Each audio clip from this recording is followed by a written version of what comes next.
Oh, hi there, guys. So I wanted to pick up today on a report that's just been produced over the weekend by the think tank More in Common.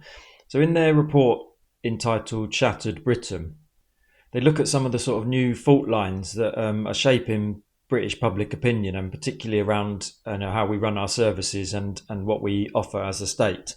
So I'm just going to run through what the report has to offer, and then I'm going to look at my interpretation of what the results mean. So Luke Trill, he's the leader of More in Common, and he introduces it by saying that 3 in 4 Britons say that our best days are behind us.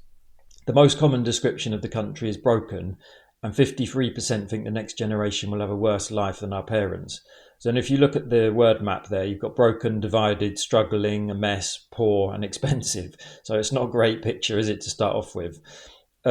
And then he explains briefly what the report is. So he says it's our most comprehensive dive into British public opinion and attitudes yet, and they identify new fault lines of public opinion, and they create 7 segments of Britain, which is essentially, if you think about that, they're essentially categorising us in terms of our opinions about the country. I'm not going to dwell too much on that actually.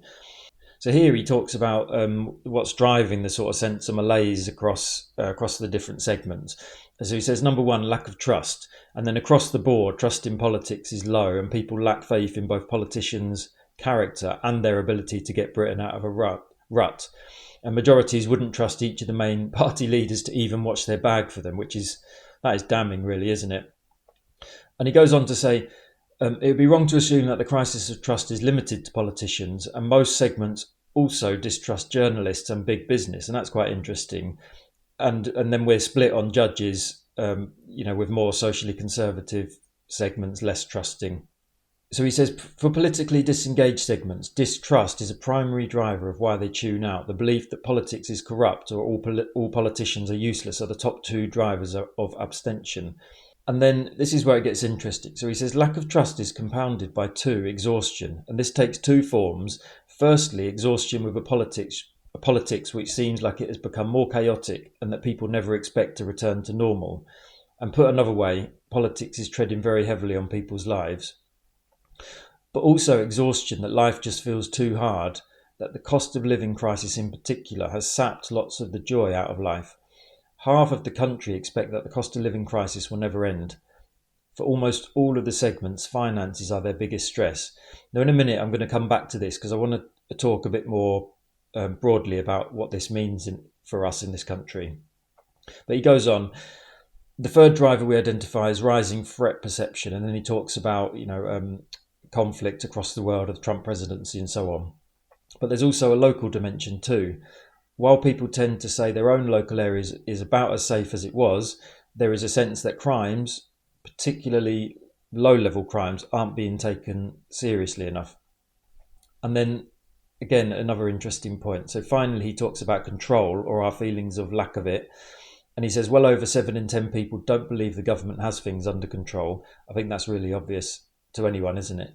And that feeling that traditional politics has lost control is the most powerful driver, leading to people abandoning the mainstream and thinking we need to roll the dice. So he's obviously talking about Farage and reform there.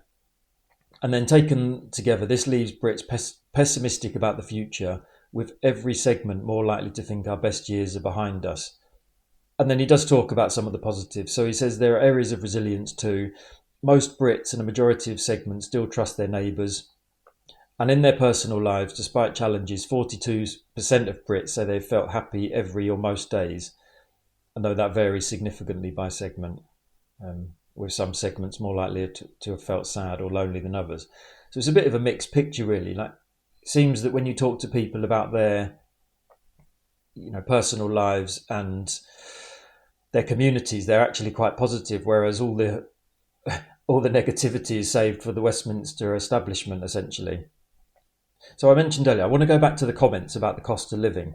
And, as a good Marxist, I believe that people's material conditions sort of define how they feel about themselves, and then broadly about the country that they live in. And that's obviously reflected here in this data. But I just wanted to mention that it doesn't have to be like this. We've put this system in place, the system that's making everyone unhappy. But it would actually be fairly straightforward to do things differently if there was the political will to do so. And in my opinion, there's lots of things the government could do to reduce the cost of living burden that people are experiencing. I think, firstly, and the biggest one for me, would be to end outsourcing and bring public services back under state control. In my area, social care, there are huge multinationals now running our foster homes for vulnerable children and our care homes for vulnerable adults. But when they do that, they're extracting profit at the expense of the state. And that is a picture that's replicated up and down our country. Our public services are now run for profit rather than just for service, and that leaves less money for what they're actually there for, which is to support people.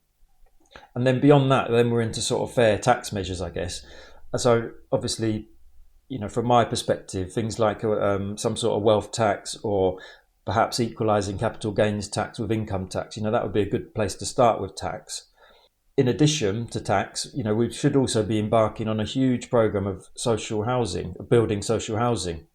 That would have the dual benefit of putting money into people's pockets directly, as they wouldn't be paying out to greedy landlords who raise the rent every year. And it would also have the secondary benefit of reducing the benefits bill, a huge chunk of which goes on what used to be called housing benefit, again, being paid out to private landlords. And I think what I've touched on there, that is the essence of what taking back control means, to use that old phrase. We, the people, in this case represented by the government, need to be putting our finances and our public services back into the hands of ordinary people, not leaving them with these huge multinationals and huge companies who are now running our services.